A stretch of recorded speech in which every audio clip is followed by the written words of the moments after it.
Hello everyone and welcome to another Raid Shadow Legends video with me, Andy. It's been a long time since I've done a video for you guys. It's been a very busy period and I have been focusing on improving my account. One of the main improvements is Clan Boss.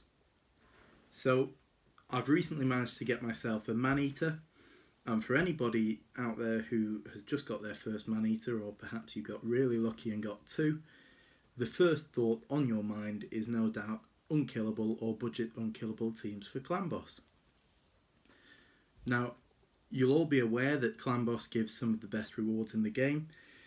Shards, tomes, it's really an area that you should focus on as early as possible. So hopefully when you do get that Man-Eater, it will be the first thing you build and this video will help you.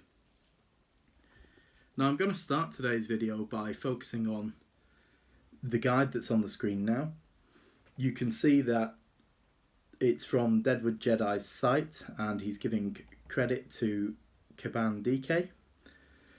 This is the Unkillable guide that I used, and I got a lot of help from my clanmates in Wrath of Rohan to fine-tune this and help me get my account to operate the tactic correctly, because I found it quite difficult to adjust my account to make the budget Unkillable work. So that's another inspiration for wanting to do this video, and hopefully if there's anybody out there like me who's perhaps not getting the hang of these guides on Deadwood Jedi's site naturally, this video may just give you the additional information that you need to understand and process in your mind what you need to do to make it work.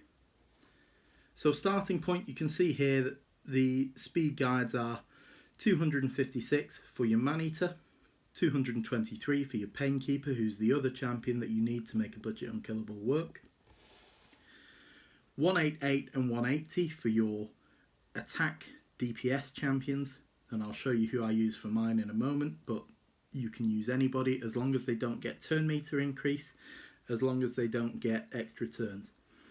Any attack champion will work there. And then your slow boy, your stun target, needs to have 129 speed. And again, really important that they don't have turn meter increase or extra turns in any way, from a passive, from an ability, from a mastery, it doesn't matter. You need to make sure none of that is there. For the slow boy as well, you need to make sure that there's no heals, so don't be taking the vampiric mastery or anything of that nature. But anyway, you can see here that they do the full breakdown on this guide, which is linked in the description below. And now I'll show you how I make that work. So, obviously all of this has been tuned using the Deadwood Jedi speed calculator, which is again linked in the description below, and the stun calculator, which is again on Deadwood's site. I believe it's Rust who created that, but that link will also be in the description below. So, for the budget Unkillable, we've got Man-Eater, who is of course the linchpin. This guy makes the whole team work with this A3. Unkillable, block debuffs for 2 turns. It's on a 5-turn cooldown, which is why you need him to be fast enough to go multiple times to get it back, and you also need your Painkeeper to be doing the turn meter ability decrease.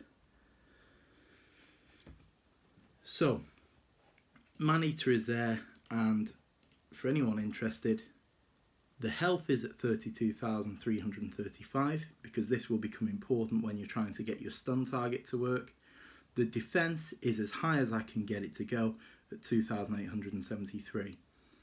So as a base rule on the stun target, your slowest champion, who will be the champion you want the clan boss stun to attack, they need to have the lowest defense possible, ideally around 1,000, and they need to have the highest health possible. For me, I find that about 48,000 is a good mark. 48,000, maybe 44,000, in that sort of ballpark. Painkeeper, the other most important champion to this build, and the reason being is her A3. You can see there it's a 4-turn cooldown, decrease the cooldowns of all ally skills by 1 turn, so that's super important just to make sure that Maneater gets to do his A3 as often as he needs to do it to make the composition work. Again, Painkeeper, the stats 43,224 and defense 2,430. So again, defense is as high as I can get it to go on Painkeeper. The health is much higher because for Painkeeper she needs to have the second highest health on the team to make her heal, which is the other important ability, which is this A2 here, do enough healing to make sure that the clan boss still targets the stun target. Now, when it talks about the heals and how you can get the clan boss to target the correct stun target, some of Deadwood's videos are exceptional. I think the most important things that he said for me, one, if you're having trouble getting your stun target to be the person that the clan boss attacks, it can help if you take vampiric masteries or put your champions in lifesteal, the attack champions that is, just to make sure that their health when the clan boss uses the stun is that much higher, which means there's that much less chance the clan boss will go for them and he'll go for the weakened stun target instead. So you'll see on masteries as well, I've got vampiric on there, heals by 5% of damage inflicted when attacking 50% HP or less. It's life drinker, not vampiric, of course. So, just to be comprehensive, masteries on Maneater.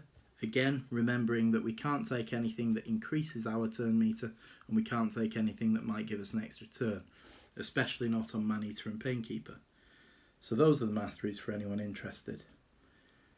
And just, again, the main purpose of this video is just to show you guys the stats that I've got on each of these champions so that you can take that and work it into your accounts in whatever way you think is best.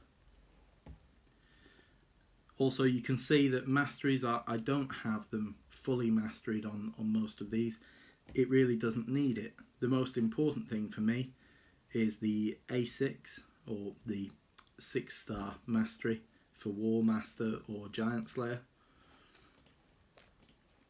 and the Hex, Master Hexer, to make sure that that debuff that you're putting on, so for Frozen Banshee here, it will be your poison sensitivity, lasts for an extra turn on occasion. So Frozen Banshee, as you can see, is one of my first attackers. I've chosen her because of poison sensitivity, lots of poisons, and her stats as an attack champion are 32,204 health and 2,436 defense. Again, you can see the speed here. It's not quite 188 as stated in the guide, but it still works at 189. So something to note there, you can be slightly off. It doesn't seem to have any implications on Ultra Nightmare. It may have implications on Nightmare, which this composition is supposed to be able to do both. And in the guide that's linked below, you'll see the rotations to start with on each of those fights, in case you want to do that. So, my other champions for this composition, Occult Brawler is one of my slow boys. You'll notice I've got multiple slow boys just because the clan boss changes affinity, as you all know, and when I have a Force affinity champion, clearly Spirit affinity Occult Brawler is not a good matchup. The clan boss will target somebody else because he is weak to Occult Brawler as a spirit-based champion.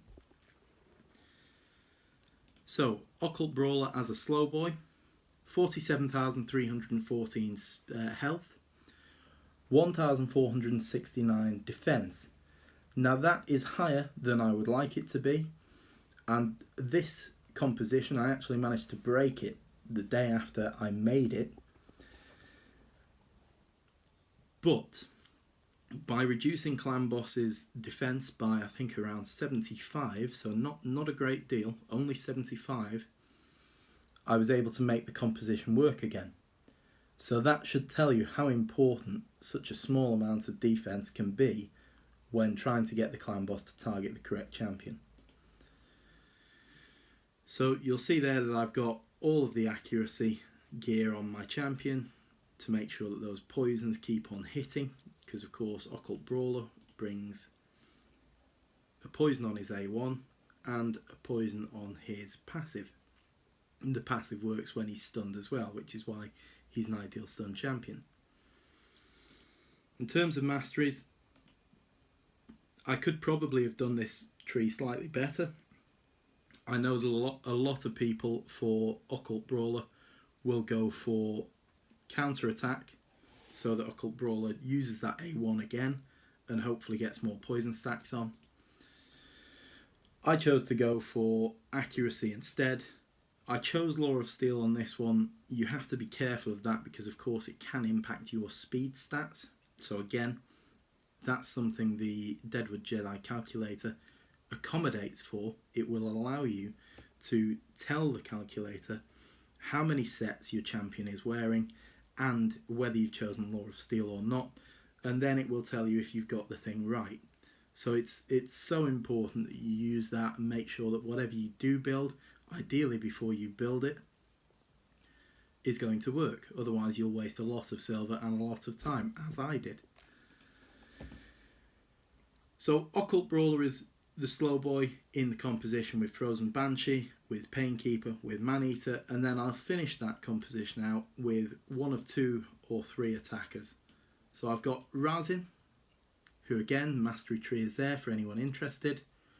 Razin is of course in for his sheer ability, decrease defense and weaken, which is really important. And in terms of health, you can see here he's got 38,946, so quite high, but still lower than that Painkeeper and much lower than the Occult Brawler. And of course defense is not an issue with Razin.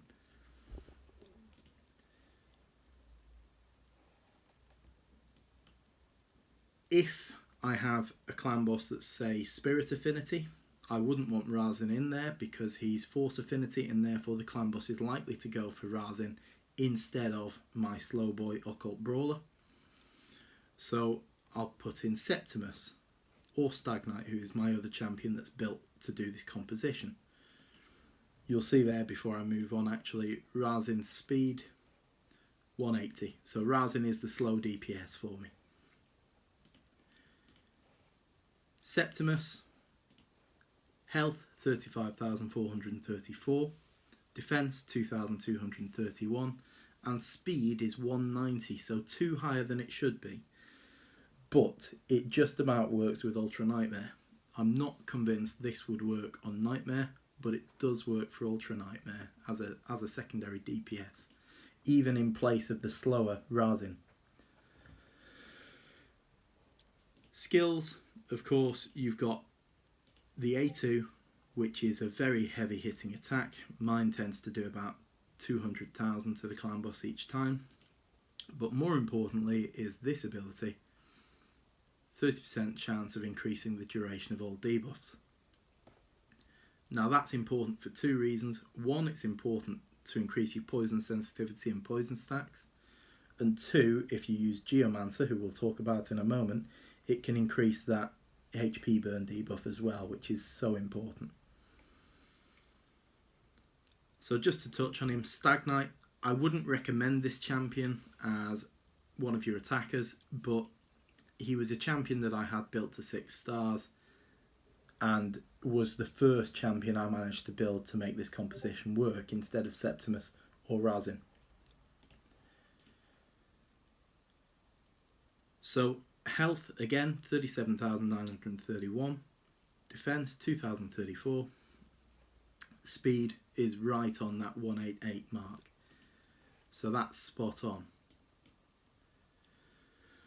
The last champion that I have built for this, and as you can see, I've got loads of champions built to do the same jobs, just so that I can rotate based on what affinity the clan boss throws at me. And this time it's my slow boy who's replaced. It's Geomancer, who I think is an excellent slow boy, especially if you compare him with somebody like Septimus, who increases his HP burn duration. You can see there I've got the 129 speed, exactly where it needs to be. The slow boy is not a champion I would recommend changing the speed on, though I have not tried it myself. You can see 45,000 health, so slightly less than the Occult Brawler, but still more than Painkeeper, which is why it works, and only 1,232 defense. So that helps to ensure he gets targeted, and obviously I've got loads of accuracy there to make sure his HP burn goes off. Now, the brilliant thing about Geomancer is HP burn here, and if an enemy is under HP burn, which of course the clan boss would be as the only enemy available, they receive 30% of the damage dealt, or rather it's returned back to them by Geomancer, and I will show you what fantastic damage that can do in a moment. Geomancer's passive, that's what I meant to get. He returns the attacks of clan boss as they're received. So when clan boss does its AoE, it operates as essentially 2, maybe even 3 hits against each of your champions, and Geomancer will return each hit individually, and each hit seemingly has the ability to trigger Giant Slayer. So where we would normally say go for War Master if your champion has a 1 or 2 attack, and go for Giant Slayer where it has a 3 attack, I've found with Brogni, and of course Brogni is not relevant to this clan boss guide because I've not got him built because his heal throws everything out, but just for comparison, he reflects 25% of damage inflicted on shields. Geomancer reflects 30% of damage inflicted. Both of those will operate in the same way. They will return damage per hit, and each of those returned hits can trigger Giant Slayer, which is a lot of damage. So other than that, you can see on Geomancer I do have a turn meter cooldown decrease, because it doesn't really matter if he uses his A1, his A2 or his A3, it makes no difference to the composition. But I don't have turn meter increase, just to make that absolutely clear, because that would throw the composition out. So I think that's enough rambling from me. I will obviously claim my rewards for today so we can all see what we're doing this for. Hopefully it's going to show us Legendary Tome. Everybody needs that. And Sacred Shard. So this is why we do it. Of course, the dream is to be able to do Nightmare to the top tier and Ultra Nightmare to the top tier in the same day. But anyway, for anyone interested, all I'm going to do now is show you a run of my composition. You can see there that we're dealing with Force Affinity Clan Boss again. So this is the correct composition for that in my build-up. Obviously you will have to match up your affinities to make sure that works for you. But without further ado, here it is. And I'll show you the rotation for Ultra Nightmare to make sure that the Clan Boss Budget Unkillable works. Start with our A3 on Maneater. A1 from Painkeeper to begin. No reflection of damage there from Geomancer because the HP burn isn't up yet. So we start with our Poison Sensitivity. We start with our Shear from Razin. And the Weaken and Decrease Defense will increase the damage done by Giant Slayer, the Mastery. Bear that in mind. Then we get our HP burn on, and you can see that Master Hexer has triggered there to make it 4 turns rather than 3. That would be really important because otherwise Geomancer can't keep his HP burn on constantly, which is a big loss of damage. A2 there, A2 here. There's the return of damage. We've not triggered Giant Slayer too much there, but it's still good damage, and the damage obviously increases exponentially as the fight goes on. Get our poison stacks on from Frozen Banshee. Bit of an A1 from Razin. One last A1 from Painkeeper, and by this point, as long as, and you need to make sure that the clan boss targets your stun champion, but as long as he does that, it's full auto. If it doesn't do that,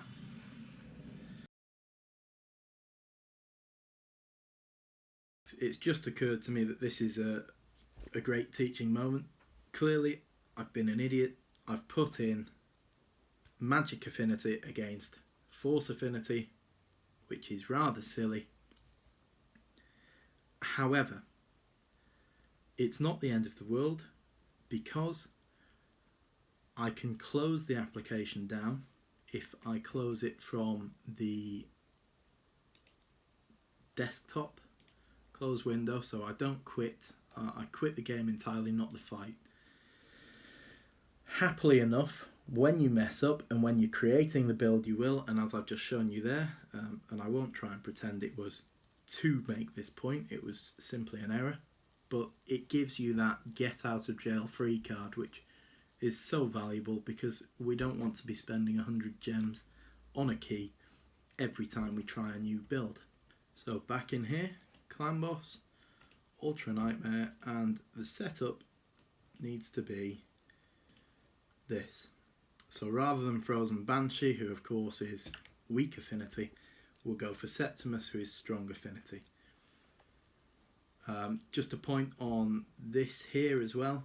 Geomancer, I've had to make him use Quicksand Grasp as an opener and as a top priority. Otherwise, I found that he doesn't tend to use it. Not on auto anyway. Other than that, there's no adjustments required for the rest of the team. Make sure you don't start on auto, otherwise your Painkeeper will use its A3 before you should. And then let's try this again. Okay, so A3 with Maneater, same again. A1 with Painkeeper.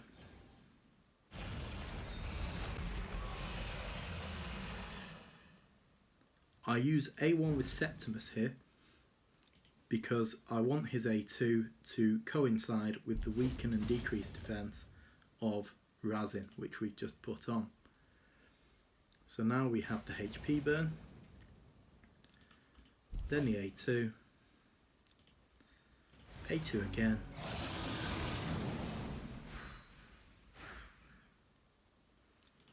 now we'll use Holy Sword.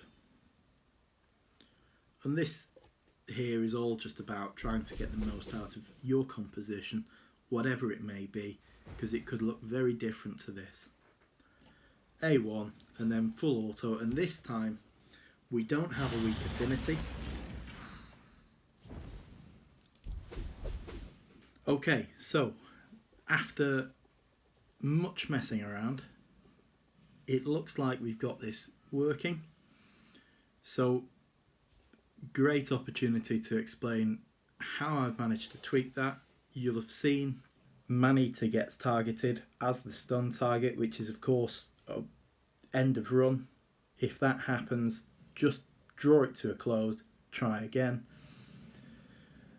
You'll see there that Clan Boss is now targeting my slow boy Geomancer. The way that I've managed to adjust that is simply by going onto my Maneater and levelling up his banner, which has defense on it, and increasing his defense by about 1 to 200.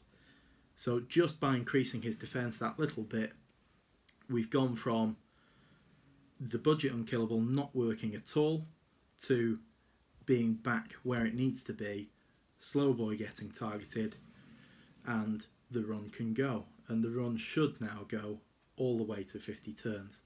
Again, if at any point, and when you're just building the composition, or if like me you've not had it fine-tuned perfectly for a long time, it's an idea just to keep an eye on the run. Don't walk away as you perhaps would do when everything's perfect and you know it's going to go fine. And if anything goes wrong, if the wrong person gets targeted for the stun, or if somebody dies, or if the unkillable goes out of sync, then just restart, figure out what went wrong, and just do little tweaks. Try again, because it's not costing you a key to try, and you'll get there. I'd say for me it probably took longer than it should have done, and I'm okay with that. I now have my budget Unkillable. I built it myself, clearly with all of the help and guidance of my clanmates, and with the brilliant guides on the Deadwood Jedi site as well. But this is something I did for myself, and I'm very happy with. And I'm sure you will be too once you've done yours. Anyway guys, I will leave you with the Clan Boss run. Hopefully this guide helps in some way. If you have any questions about this run, this video, please do feel free to ask in the comments. Take care guys.